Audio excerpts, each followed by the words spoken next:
رمضان کا مہینہ ہے قرآن کا مہینہ، مومن کا مہینہ ہے مسلمان کا مہینہ۔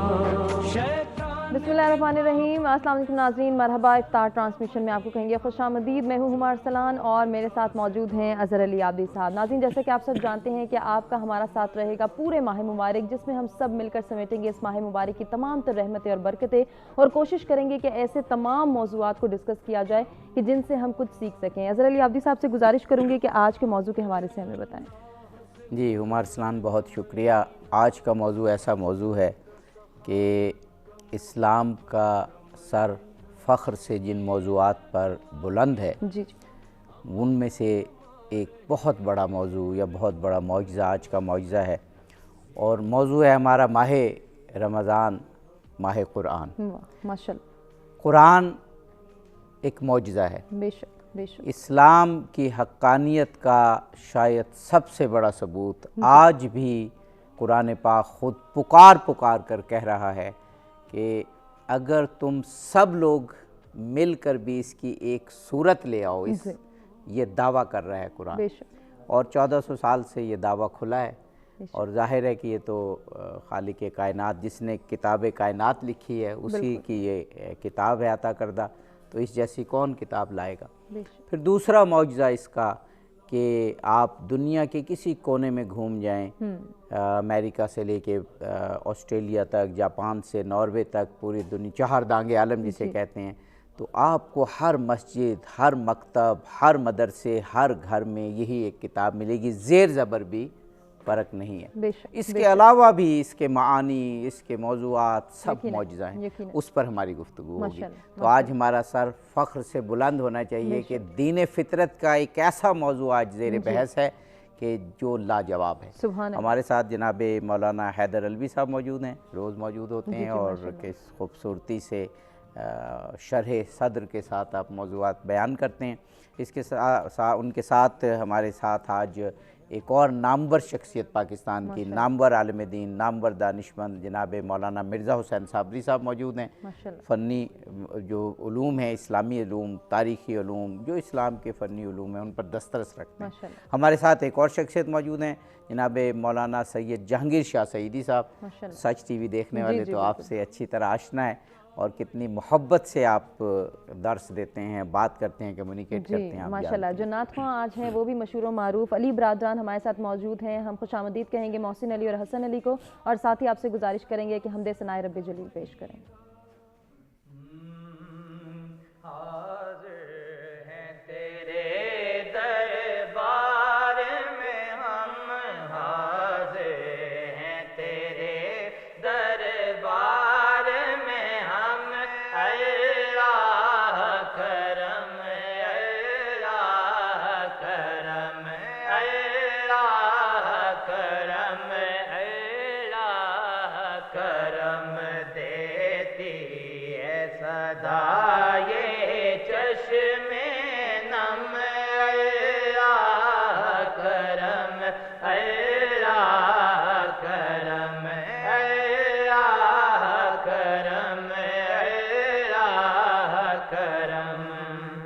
جن لوگوں پہ ہے انعام تیرا، جن لوگوں پہ ہے انعام تیرا، ان لوگوں میں لکھ دے نام میرا، جن لوگوں پہ ہے انعام تیرا، ان لوگوں میں لکھ دے نام میرا، محشر میں میرا رہ جائے بھرم، محشر میں میرا رہ جائے بھرم، اللہ کرم، اللہ کرم، ہر سال طلب فرما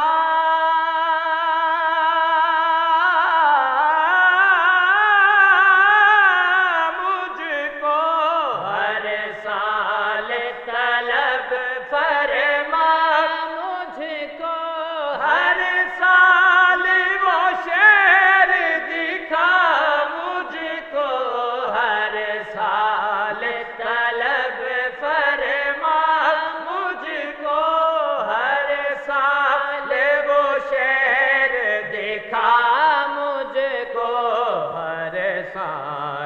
کروں میں طواف حرم، ہر سال کروں میں طواف حرم، اے آہ کرم، اے آہ کرم، اے آہ کرم، اے آہ کرم۔ سبحان اللہ، سبحان اللہ، خوبصورت انداز میں پروگرام کا آغاز ہوا۔ جناب مولانا حیدر علوی صاحب بہت مختصراً، کیونکہ وقفے پہ ہمیں جانا ہے، ماہ رمضان بہار قرآن، ماہ رمضان ماہ قرآن۔ بسم اللہ الرحمن الرحیم۔ شہر رمضان الذی انزل فیہ القرآن ھدی للناس۔ یہ ماہ مقدس رمضان المبارک وہ ہے جس میں ہم نے قرآن کو اتارا، جو تمام انسانیت کے لیے ہدایت کا سرچشمہ ہے۔ اور پھر قرآن حکیم رمضان کی وجہ فضیلت قرآن ہے، اور یہ بھی دیکھیے کہ تورات، زبور، انجیل بھی اللہ کا کلام ہے، اور اس نے آ کر نہ راتوں کو، نہ دنوں کو، نہ مہینوں کو، نہ سینوں کو فضیلت دی۔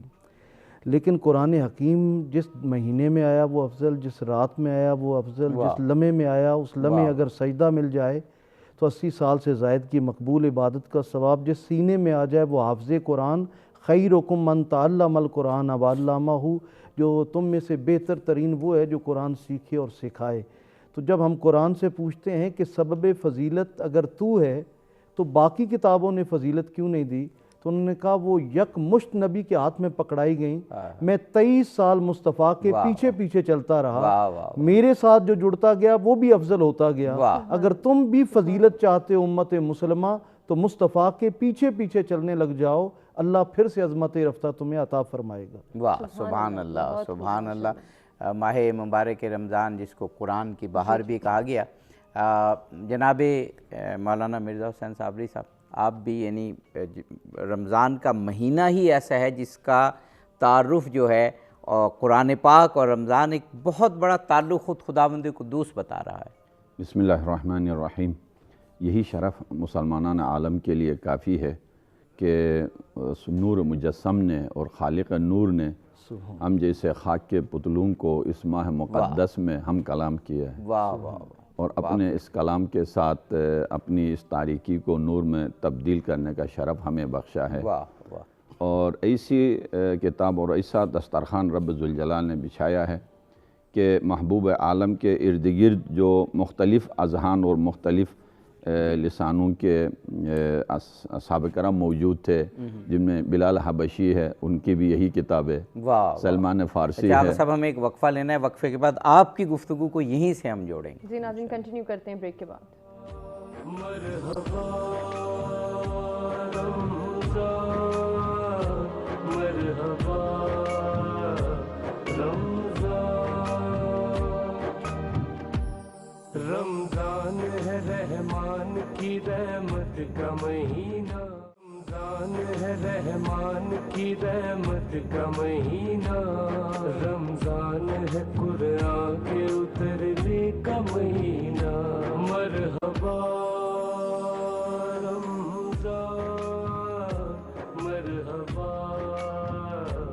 جی ویلکم بیک ناظرین، مرحبا افطار ٹرانسمیشن میں ایک مرتبہ پھر سے آپ کو کہیں گے خوش آمدید۔ اور عابدی صاحب، ہم گفتگو کی جانب جی جناب مولانا مرزا حسین صابری صاحب سے ہم بات کر رہے تھے کہ ماہ مبارک رمضان اور قرآن پاک کا تعلق اس حوالے سے آپ بتا رہے تھے۔ بسم اللہ الرحمن الرحیم۔ رب ذوالجلال نے اس مقدس کتاب کے لیے ایک مقدس ذات کا انتخاب کیا۔ اس کتاب کی امانت کو کائنات کی کوئی شے قبول کرنے کے لیے راضی نہیں سوائے قلب محمد مصطفیٰ صلی اللہ علیہ وآلہ وسلم کے۔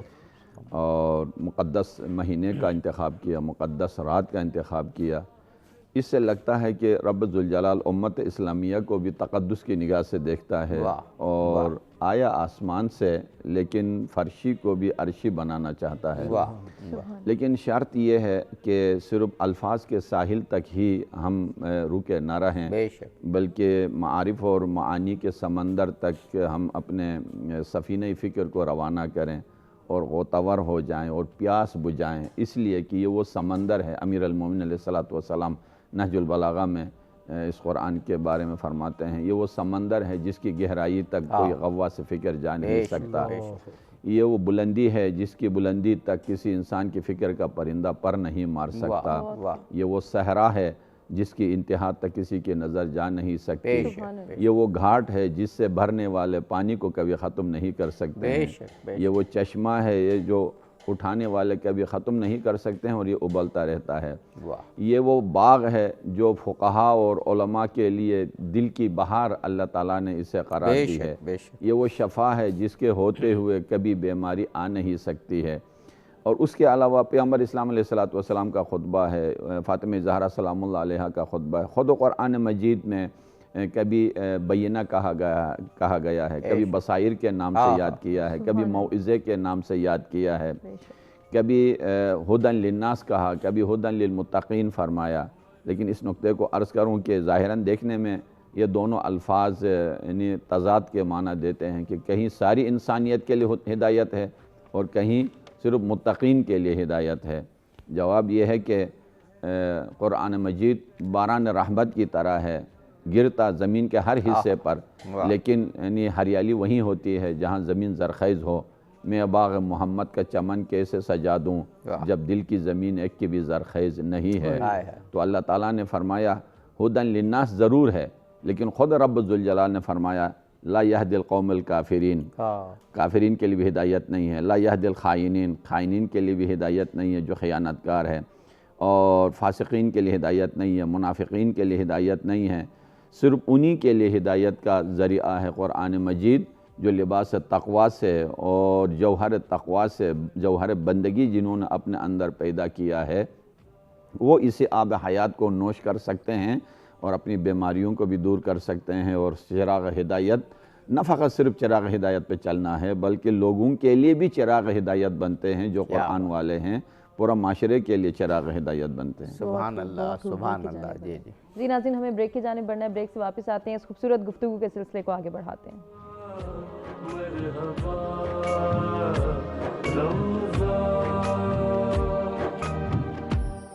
رمضان ہے رحمان کی رحمت کا مہینہ، رمضان ہے قرآن کے اترنے کا مہینہ، رمضان کا مہینہ ہے قرآن کا مہینہ، مومن کا مہینہ ہے مسلمان کا مہینہ، شیطان کے پابند سلاسل کا مہینہ، جرم و خطا سے توبہ بخشش۔ جی ویلکم بیک ناظرین، مرحبا۔ افطار ٹرانسمیشن میں ایک مرتبہ پھر سے آپ کو کہیں گے خوش آمدید، اور ابھی ہم گفتگو کی جانب بھی بڑھنے جا رہے ہیں۔ جی جناب مولانا سید جہانگیر شاہ سعیدی صاحب سے میں سوال کروں گا کہ ماہ رمضان اور قرآن کا جو ایک تعلق ہے وہ خود قرآن پاک کے ذریعے بھی ہمیں پتہ چلا، خود احادیث کے ذریعے کہ یہ ماہ مبارک رمضان قرآن پر غور و فکر کے لیے، قرآن کی تلاوت کے لیے، قرآن سے لو لگانے کے لیے، قرآن سے ہدایت کے لیے سب سے اپروپریٹ اور سب سے مقدس مہینہ ہے۔ بے شک۔ بسم اللہ الرحمن الرحیم۔ آپ جس سے میں عرض کروں گا کہ ہم سب کی خوش قسمتی ہے کہ اللہ تعالیٰ نے ہم سب کو رمضان شریف کا مقدس مہینہ زندگی میں ایک دفعہ پھر نصیب فرمایا۔ بے شک۔ یقین جانیے یہ قرآن پاک کے جو حوالے سے بات ہو رہی ہے اور رمضان کے حوالے سے بات ہو رہی ہے، مجھے وہ حدیث یاد آئی کہ قرآن اور رمضان دونوں شفاعت کریں گے، تو حدیث میں دونوں اکٹھے ہیں۔ اور اس کے علاوہ آپ یہ دیکھیں کہ رمضان شریف کا یہ وہ مہینہ ہے جس کا قرآن میں باقاعدہ نام موجود ہے، شہر رمضان الذی انزل فیہ القرآن۔ تو عابد صاحب یہ جو مہینہ ہے اس کو قرآن مجید اس مہینے میں نزول ہوا۔ اس کے علاوہ آپ یہ دیکھیں کہ قرآن مجید کا نزول بھی اس مہینے میں ہوا، تورات کا انجیل بھی نزول بھی اس مہینے میں ہوا، زبور کا نزول بھی رمضان کے مہینے میں ہوا۔ اس کے علاوہ آپ یہ دیکھیں جتنے صحیفے نازل ہوئے وہ بھی رمضان شریف میں نازل ہوئے۔ تاریخی حوالے سے اگر آپ دیکھیں حضور غوث پاک شیخ عبدالقادر جیلانی رضی اللہ عنہ کی ولادت یکم رمضان کو ہوئی، سیدہ کائنات حضرت بی بی فاطمہ الزہرا کا وصال 3 رمضان کو ہوا، حضرت خدیجہ الکبریٰ کا وصال 10 رمضان کو ہوا، حضرت امام حسن کی ولادت 15 رمضان کو ہوئی۔ اسی طرح آپ دیکھ رہے ہیں 21 رمضان کو مولا علی کی شہادت ہے، اسی طرح 17 رمضان کو آپ دیکھیں ام المومنین حضرت بی بی عائشہ صدیقہ کا وصال ہے، اسی طرح 17 رمضان کو وہ جنگ ہوئی غزوہ بدر جس میں مسلمانوں کی تعداد 313 تھی، کفار ہزاروں میں تھے، اللہ تعالیٰ نے مسلمانوں کو 313 کو ہزاروں پر غالب کیا. اسی طرح فتح مکہ جو ہے وہ بھی 20 رمضان کو ہوا. اسی طرح 27 رمضان کو قرآن پاک اور 27 رمضان کو پاکستان بنا. تو تاریخی حوالے سے اگر آپ یہ پاکستان رمضان شریف کو دیکھیں اللہ تعالیٰ نے کس قدر کتنے اہم واقعات اس میں ہوئے, تو رمضان اور قرآن کا بہت گہرا تعلق ہے. قرآن پاک یہ وہ عظیم کتاب ہے جس کے بارے میں اللہ تعالیٰ نے فرمایا محبوب اگر اس کو قرآن کو میں پہاڑ پر نازل کرتا پہاڑ ریزہ ریزہ ہو جاتا, جو وزن پہاڑ نے نہیں برداشت کیا وہ قلب مصطفیٰ نے کیا. کیا بات ہے, کیا بات ہے, خوبصورت. کیسے ماہ مبارک رمضان کی پوری سعادتوں کو مولانا صاحب نے اپنی اس گفتگو میں سمیٹا ہے. ماشاءاللہ. ناظرین ہمیں بریک کی جانب بڑھنا ہے. بریک پہ جانے سے قبل علی برادران سے گزارش کریں گے کہ وہ بارگاہ رسالت مآب صلی اللہ علیہ وآلہ وسلم میں ہدیہ عنایت پیش کریں.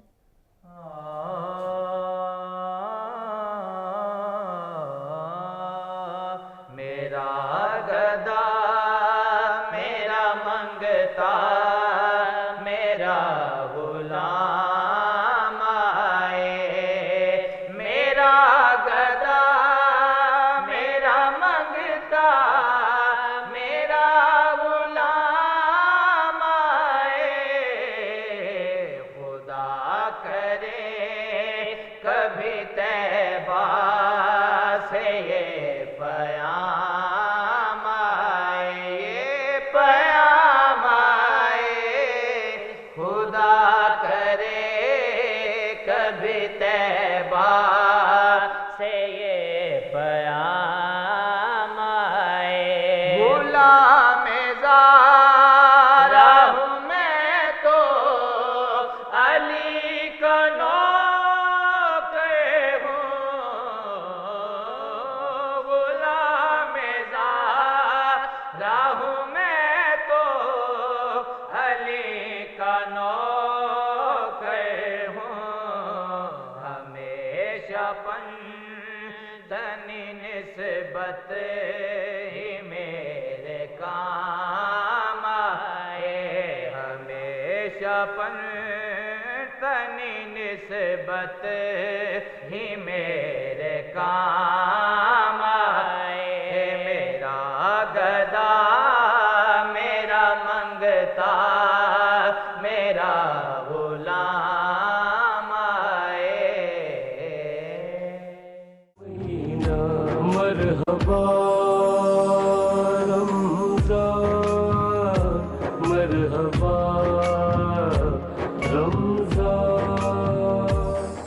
رمضان کا مہینہ ہے قرآن کا مہینہ مومن کا مہینہ. جی ویلکم بیک ناظرین, مرحبا. افطار ٹرانسمیشن میں افطار کے خوشکن وقفے کے بعد ایک مرتبہ پھر سے آپ کو کہیں گے خوش آمدید. اور عابدی صاحب اب ہم ایک مرتبہ پھر سے جی جیسے آپ فرماتی ہیں نا خوشکن وقفہ, تو یہ جسم اور روح دونوں کے لیے, جسم کے لیے کہ افطار کر کے آتے ہیں, اور روحانی دنیا کے لیے یہ کہ اللہ تعالیٰ بہت سے گناہ گاروں کو, لاکھوں گناہ گاروں کو نجات عطا فرماتا ہے. افطار کے وقت ہم ناظرین سے ہمیشہ خواہش کرتے ہیں کہ افطار کے یہ لمحات جاری ہیں, ہمیں بھی یاد رکھیے پوری سچ کی ٹیم کو. جناب مولانا حیدر علوی صاحب, ماہ رمضان اور قرآن پاک.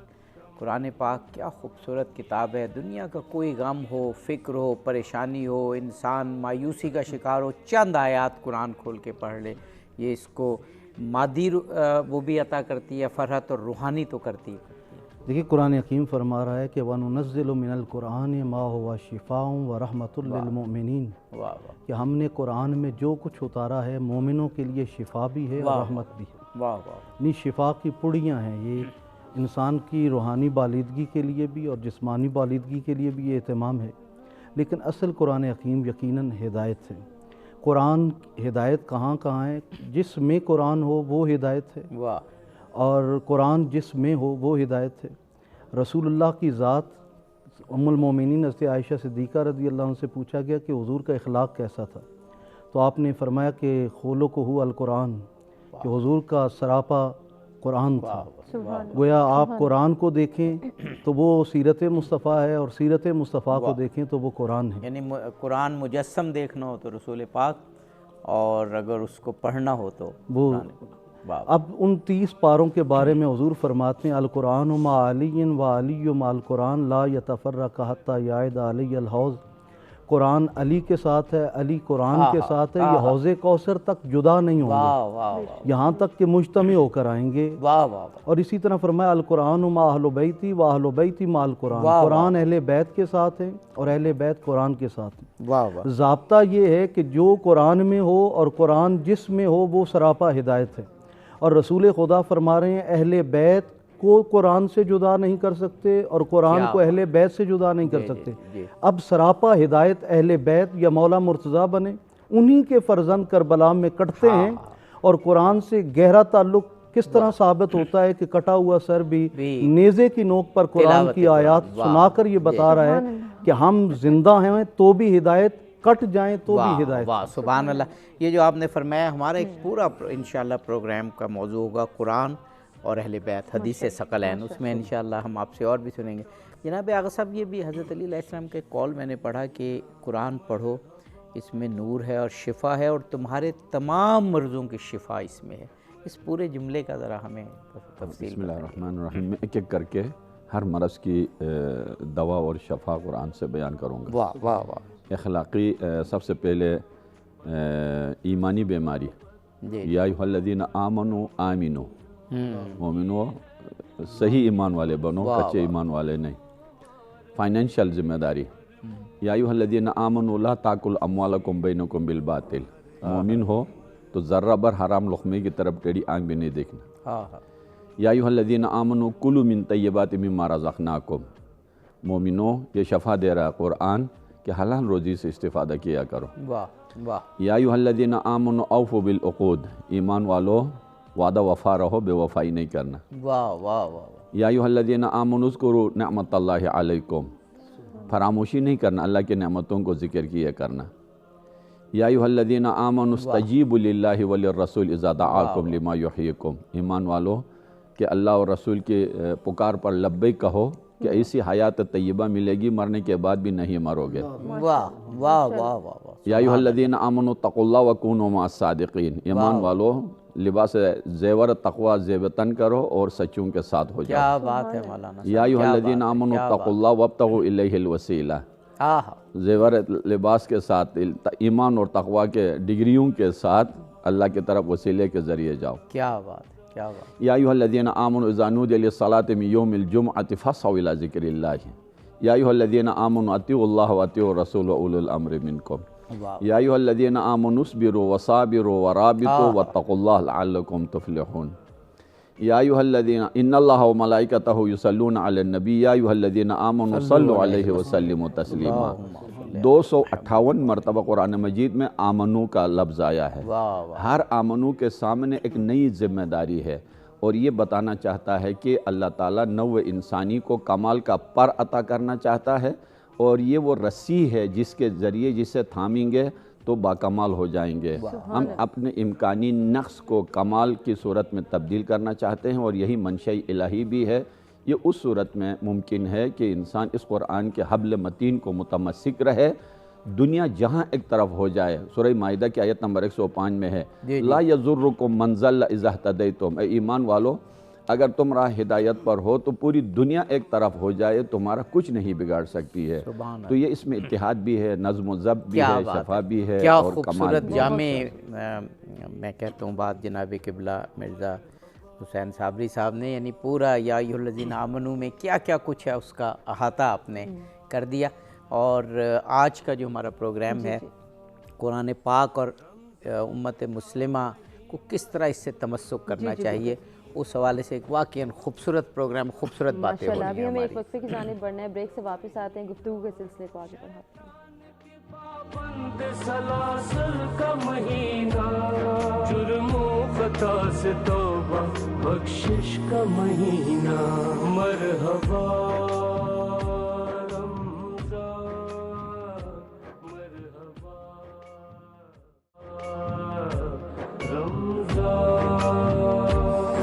رمضان ہے اللہ سے قربت کا مہینہ، برکت کا، سخاوت کا، محبت کا مہینہ، یہ ہے دعا کے ہر سو۔ جی ناظرین، مرحبا، افطار ٹرانسمیشن میں ایک مرتبہ پھر سے آپ کو کہیں گے خوش آمدید۔ جی آپ جی جناب مولانا حیدر علوی صاحب، میں ابھی حضرت علی علیہ السلام کا ایک اقتباس قرآن پاک کے حوالے سے پڑھ رہا تھا. ایک تو بڑا خوبصورت اقتباس نہج البلاغہ سے مولانا مرزا حسین صابری صاحب نے پیش کیا تھا کہ قرآن کو پڑھو، اس کے قریب جاؤ، اس میں تمہارے بڑے بڑے مرضوں کی شفا ہے، اس میں نور ہے. کوئی ایسا شخص نہیں کہ جس نے قرآن پڑھا ہو اور وہ اس سے الگ ہوا ہو اور وہ زیادہ ہدایت یافتہ نہ ہوا ہو. اس میں تمہارے تمام مسائل کا حل ہے. تو قرآن پاک اور ماہ رمضان یہ ہمیں غور و فکر کی دعوت بھی دیتا ہے. یقیناً قرآن حکیم خود جب یہ فرماتا ہے کہ ہدن للناس یا ہدن للمتقین، تو عقل انسانی حیرت زدہ ہوتی ہے کہ ایک ہی ہدایت کا لفظ اور دو طبقوں کے لیے الگ الگ. تو اہل عرب کہتے ہیں کہ ہدایت بنیادی طور پہ دو قسم کی ہوتی ہے. ایک اراء الطریق، کسی کو راستہ دکھانا، بالکل، اور دوسری ہوتی ہے ایصال الی المطلوب. صحیح. اگر کوئی سچے دل سے اور ایمان کے ساتھ قرآن کی طرف بڑھتا ہے تو قرآن ایصال الی المطلوب ہدن للمتقین کی اس منزل پہ فائز کرتا ہے کہ بندہ رہتا زمین پر ہے اور صدا آتی ہے یا ایھا الذین آمنو، اے ایمان والوں. حضرت ضیاء الامت جسٹس پیر کرم شاہ الازہری رحمۃ اللہ علیہ مفسر قرآن ہیں، آپ فرماتے ہیں کہ جب یا ایھا الذین آمنو والی آیات قرآن کی پڑھ رہے ہوں تو اپنے بخت پہ ناز کیا کرو کہ ہم زمین پر چلنے والی مخلوق ہیں. مصطفیٰ کی نسبت کے صدقے ہم اتنے عظیم ہو گئے کہ عرش الہی کا مالک براہ راست ہم سے خطاب کر رہا ہے. اقبال نے کہا تھا وہ معزز تھے زمانے میں مسلمان ہو کر، تم خار ہوئے تارک قرآن ہو کر. کیونکہ حضور کی حدیث ہے ان اللہ یرفع بہذا الکتاب اقواما، اللہ اس کتاب لا ریب کے ذریعے بہت ساری قوموں کو ترقیاں عطا فرمائے گا. یہ نہیں ہے کہ مسلمانوں کو، یہ کتاب مسلمانوں کے لیے نہیں ہے. اگر کوئی یہ سمجھتا ہے کہ اس پہ ہماری اجارہ داری ہے تو ایسا نہیں. یہ ہدن للناس ساری انسانیت کے لیے ہدایت کا سرچشمہ ہے. جو قوم بھی اس کو پکڑے گی اور جو اس سے ہدایت لے گی، جو وقت کی پابند ہوگی، جو صفائی ستھرائی، جو ناپ تول کے اندر اہتمام کرے گی، یعنی جو قرآنی اصولوں پر عمل کرے گی، جو قرآن کے دیے ہوئے اخلاقی اصولوں پہ عمل کرے گی، قرآن اسے ترقی عطا کرے گا. جناب مولانا مرزا حسین صابری صاحب، میں سوال میرے ذہن میں کچھ اور تھا لیکن جو علوی صاحب نے کہا اسی کو میں آگے بڑھاتے ہوئے کہ حضرت علی نے نہج البلاغہ میں بھی یہ کہا کہ دیکھو دوسری قومیں قرآن پر عمل کر کے تم سے سبقت نہ لے جائیں. فرمائیے. ہاں، بسم اللہ الرحمن الرحیم. یقیناً امیر المومنین علیہ الصلوۃ والسلام نے یہی فرمایا ہے، اللہ بالقرآن لا یسبقکم بہ غیرکم. اور اللہ کا استعمال وہاں ہوتا ہے جہاں پیغام بہت ہی اہم ہو. اللہ وہ بھی مولا کائنات، مولا کائنات فرما اللہ فی القرآن، اللہ فی الصلاۃ، اللہ فی الایتام، اللہ یعنی آل البیت وغیرہ. ان میں سے ایک یہ ہے کہ قرآن میں تم سے تمہارا غیر آگے نہ بڑھے. اس کے علاوہ ایک اور خوبصورت پیغام امیر المومنین علیہ الصلوۃ والسلام نہج البلاغہ میں فرماتے ہیں کہ من جعلہ امامہ قادہ الی الجنہ ومن جعلہ خلفہ ساقہ الی النار.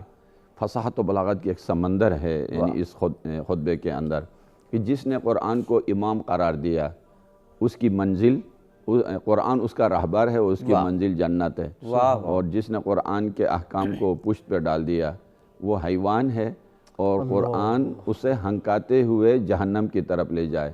علماء کرام حاضر ہیں، دیکھیے دو الفاظ استعمال ہوئے، قادہ ساقہ. قیادت انسانوں کی ہوتی ہے، جو قرآن کو اپنا حکمران قرار دے وہ انسان ہے اور اس کی منزل جنت ہے. دوسرا لفظ ہے ساقہ، سائق کہتے ہیں جانوروں کو ہنکانا پیچھے سے، یعنی وہ وہ انسان نہیں ہے، وہ حیوان ہے. اس کی آخری منزل جہنم ہے. اتنی پیاری تعبیر. ایک اور پیغام نہج البلاغہ میں مولا نے فرمایا کہ حدیث مشہور ہے الحمدللہ، علماء کرام آپ سب کے ذہن میں ہے کہ جس گھر میں قرآن تلاوت ہو اہل آسمان کے لیے یوں چمکتا ہے جو اہل زمین کے لیے ستارے. یہ متن روایت ہے لیکن ایک فکر اس کے اندر جو ہمیں ملتا ہے وہ یہ کہ وہ گھر چمکتا ہے. الفاظ یہ ہیں، لوہے کا بنا ہوا، پتھر کا بنا ہوا، لکڑی کا بنا ہوا، بے جان چیزیں اندر کی تلاوت کی نورانیت سے چمکدار ہو تو خود پڑھنے والے کی فکر، اس کی ذہن، اس کی قبر، اس کی آخرت کتنی چمکدار ہوگی. اسی پیغام کو آپ وسعت دیجئے کہ اگر ایک گھر اتنا چمکتا ہو، اگر پورا معاشرہ قرآنی ہو، حکومت قرآنی ہو، اور ہر دل میں، ہر گھر میں، بازار میں یعنی حکومت قرآن اگر ہو تو زمین بھی نور ہی نور ہے، آسمان سے بھی یہی نور بن کے آیا ہے.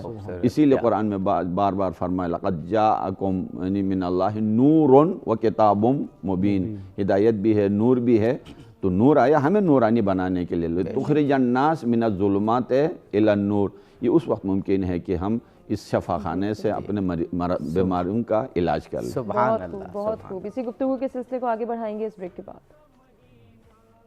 جرم و خطا سے توبہ بخشش کا مہینہ مرحبا رمضان مرحبا رمضان. رمضان کا مہینہ ہے قرآن کا مہینہ، مومن کا مہینہ ہے، مسلمان کا مہینہ، شیطان کے پابند سلاسل کا مہینہ، جرم و خطا سے توبہ بخشش. جی ویلکم بیک ناظرین، مرحبا. افطار ٹرانسمیشن میں ایک مرتبہ پھر سے آپ کو کہیں گے خوش آمدید. اور ابھی ہم گفتگو کی جانب ہی بڑھنے جا رہے ہیں. جی جناب مولانا سید جہانگیر شاہ سعیدی صاحب سے میں کروں گا. مقدس کتاب جو سب سے زیادہ پڑھے جانے والی کتاب ہے، جس کو دیکھنا بھی عبادت ہے، پڑھنا بھی عبادت ہے، سمجھنا بھی عبادت ہے. اور یہ وہ مقدس کتاب ہے جس کی حفاظت کا ذمہ اللہ تعالیٰ نے لیا ہے. تورات میں، انجیل میں، زبور میں چینجنگ آ چکی ہے کیونکہ اللہ نے حفاظت کا ذمہ نہیں لیا. قرآن کی حفاظت کا ذمہ اللہ تعالیٰ نے لیا ہے. اس لیے قرآن کے ترجمے تو آپ کو سینکڑوں ملیں گے، ہزاروں ملیں گے، لیکن قرآن کا اصل جو متن ہے، یعنی کہ اصل قرآن مجید جو ہے، اس کا ایک لفظ آج تک کوئی چینج نہیں کر سکا. کیوں؟ کہ قرآن پاک کی حفاظت کا ذمہ اللہ تعالیٰ نے لیا ہے. تو یہ وہ مقدس کتاب ہے، اس کو جو جتنا پڑھتا جائے اس کا جی نہیں بھرتا. آپ صاحب ویسے اگر آپ کوئی بھی کتاب پڑھتے ہیں، ایک دفعہ ایک کتاب کو پڑھ لیتے ہیں، دوبارہ پڑھنے کو جی نہیں چاہتا.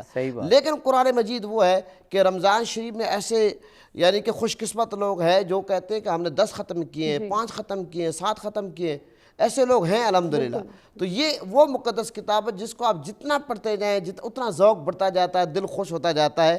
تو یہ وہ کتاب ہے جس کو پڑھنا عبادت ہے، دیکھنا عبادت ہے، اور جس پر عمل کرنا عبادت ہے. اور اس لیے کہا کہ تم میں سے بہترین وہ ہے جو قرآن پڑھے اور پڑھائے، بہترین کرا دی. اور جو قرآن پڑھنے والے طلباء ہیں، طلباء، ان کا جو پروٹوکول ہے، حدیث میں ملتا ہے کہ فرشتے جو قرآن پڑھنے کے لیے حاصل کرنے کے لیے نکلتے ہیں، فرشتے ان کے پاؤں کے نیچے پر بچھاتے ہیں. جو پروٹوکول ایک صدر کا نہیں ہے، وزیر اعظم کا نہیں ہے، ایم این اے کا نہیں ہے، ایم پی اے کا نہیں ہے، اللہ نے وہ پروٹوکول قرآن پڑھنے والے کو دیا. سبحان اللہ سبحان اللہ. جناب مولانا حیدر علوی صاحب، جیسے ابھی قبلہ نے بھی فرمایا کہ ماہ رمضان میں قرآن پڑھنے کی مقدار بھی بڑھ جاتی ہے، ذوق و شوق بھی بڑھ جاتا ہے. قرآن کتاب بھی ایسی ہے، چند آیتیں پڑھیں تو نور دل میں اتر جاتا ہے. لیکن اس کے ساتھ ساتھ غور و فکر بھی بہت ضروری ہے کیونکہ خود قرآن میں کہا گیا. تو آپ یہ بتائیے کہ ماہ رمضان میں اس عادت کو بھی اپنانا چاہیے کہ جتنا بھی قرآن پڑھیں ساتھ سمجھ کے غور و فکر کریں. دیکھیے قرآن حکیم طوطا مینا کی کہانی تو نہیں ہے، یہ تو انسانی زندگیوں کو بدلنے کے لیے ایک ایسا اللہ تعالیٰ نے نصاب اتارا کہ جو اولین کہہ رہا ہے کہ یہ ہدایت ہے. تو ہدایت کا مطلب تو یہی ہے کہ جب ہم اسے کھولیں گے، پڑھیں گے، سمجھیں گے اور اس پر عمل کریں گے تو ہی اس کا مقصد پورا ہوگا. قرآن کتاب انقلاب ہے، کتاب ہدایت ہے. عرب کے بدو جو پانی پلانے، گھوڑا دوڑانے پہ لڑ رہے تھے، بیٹیوں کو زندہ دفن کر رہے تھے، یہ قرآن ہی تھا کہ جس کا قلادہ گلے میں ڈالنے کے بعد وہ دنیا کی سپر پاور حکومتیں بنی، ان کے اندر نظم آیا. آج بھی اگر کوئی امت مسلمہ یہ چاہتی ہے کہ ان کے اندر نظم آئے، دوبارہ سے اسلامک سپر پاور بنے، دوبارہ سے اختیارات ان کے ہاتھ میں آئیں، تو قرآن حکیم مکمل رہنمائی کرتی ہے. جہاں دلوں کے تار چھیڑتی ہے، جہاں روح کے تار چھیڑتی ہے، وہاں ہماری ظاہری زندگی کے اندر بھی نظم لا کر ہمیں ایک ایسا منظم انسان بناتی ہے جو ایک طرف خدا کے آگے جھکتا ہے اور دوسرا ظالم کے آگے سر اٹھا کے چلتا ہے. یہ دونوں کیفیات ہمیں قرآن عطا کرتا ہے کہ رات میں مولا حسین کا سر اللہ کے آگے جھکا ہوا ہے اور دن میں یزیدیوں کے سامنے سینہ سپر ہیں.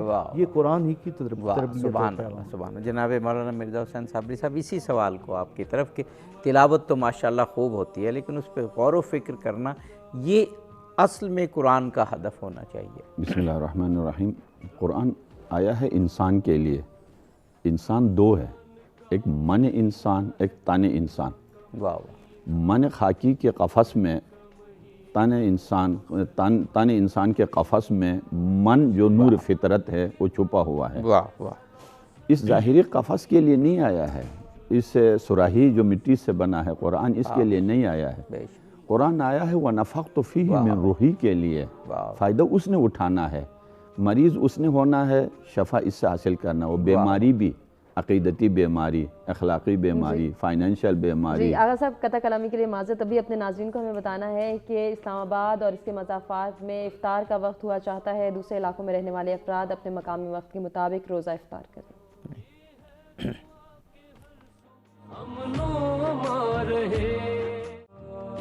مرحبا رمضان، مرحبا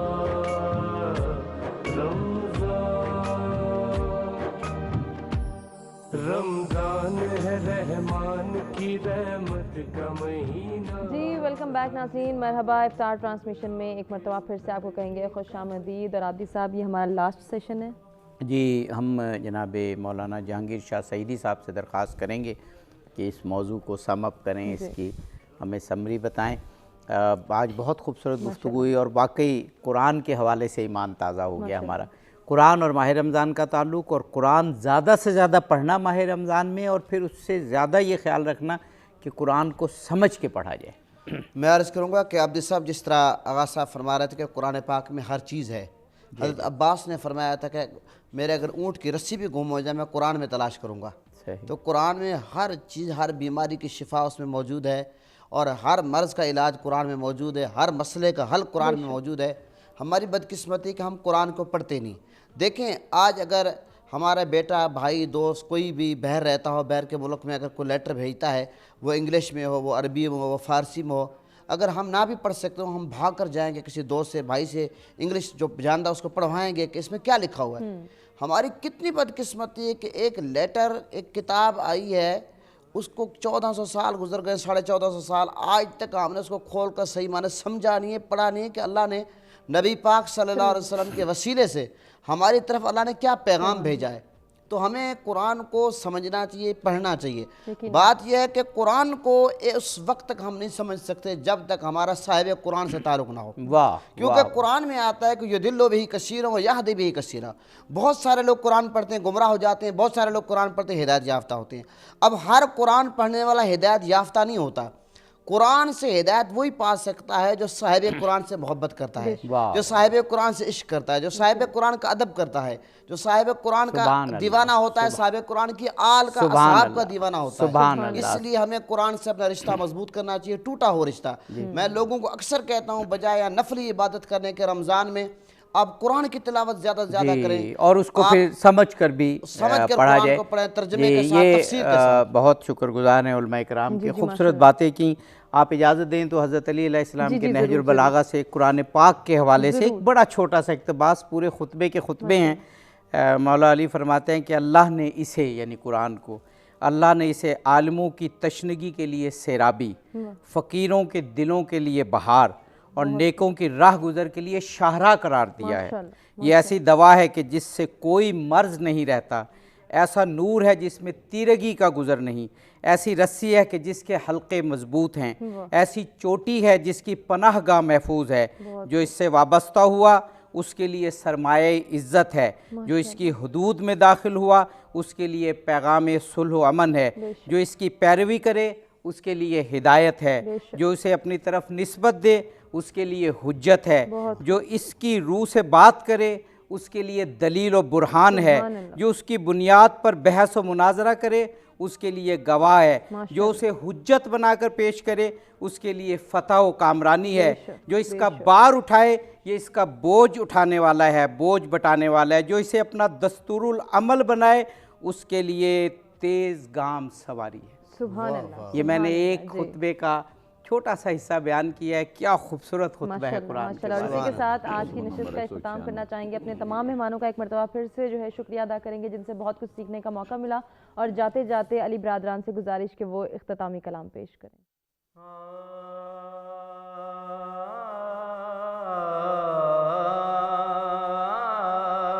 باخدا علی سا بندہ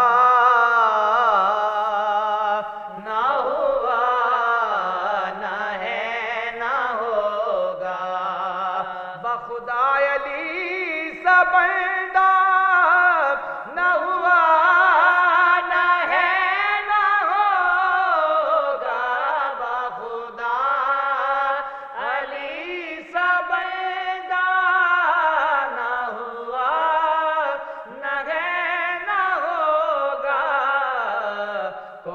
پھر حرم میں پیدا نہ ہوا نہ ہے نہ ہوگا کوئی پھر حرم میں پیدا نہ ہوا نہ ہے نہ ہوگا بعد از خدا سروی مولا علی ہے مولا بعد از خدا سروی مولا علی ہے مولا امت کا اور مولا نہ ہوا نہ ہے نہ ہوگا امت کا اور مولا نہ ہوا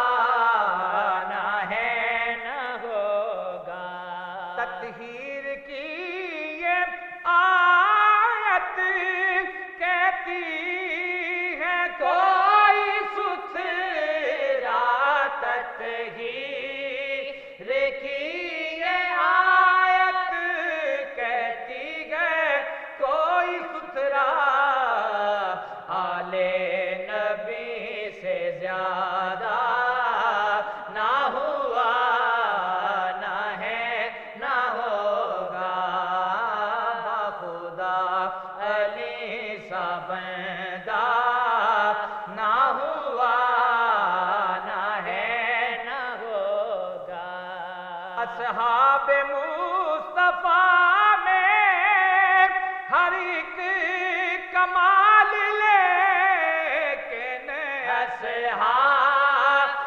مصطفیٰ میں ہر ایک کمال لیکن حیدر کا کوئی ہمتا نہ ہوا نہ ہے نہ ہوگا بخدا علی سا بندہ نہ ہوا نہ ہے نہ ہوگا بخدا علی سا بندہ نہ ہوا نہ ہے نہ ہوگا